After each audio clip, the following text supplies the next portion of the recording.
আসসালামু আলাইকুম। জি, আমি আব্দুল সালাম, সহকারী অধ্যাপক গঙ্গাপাড়া কলেজ। আমি আসছি জামাত ইসলামের পক্ষ থেকে, যেগুলো জামাত নেতৃবৃন্দ নর্দাস ইউনিয়নের।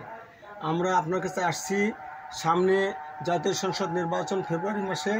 আমরা আমাদের প্রতীক দাঁড়িপাল্লা, আমাদের প্রার্থী ডাক্তার আব্দুল বারী একজন ভালো মানুষ, সৎ মানুষ। আমরা সৎ মানুষ দেয়া দেশ পরিচালনা করতে চাই। এই জন্য আপনার পরিবারের, আপনার আত্মীয় স্বজনের সকলের কাছে আমরা ভোট কামনা করছি, সহযোগিতা কামনা করছি। আশা করি আপনারা আমাদের সমর্থন করবেন। এদেশের শান্তি শৃঙ্খলা, ন্যায় বিচার, সুষ্ঠু বিচার এবং সুশাসন কায়েমের লক্ষ্যে আপনারা আমাদেরকে সমর্থন করবেন, জামাত ইসলামকে সমর্থন করবেন, দাঁড়িপাল্লাকে সমর্থন করবেন। এই আশাবাদ আপনার কাছে রাখি। ইনশাল্লাহ কবুল করা যাবে। আলহামদুলিল্লাহ, আলহামদুলিল্লাহ।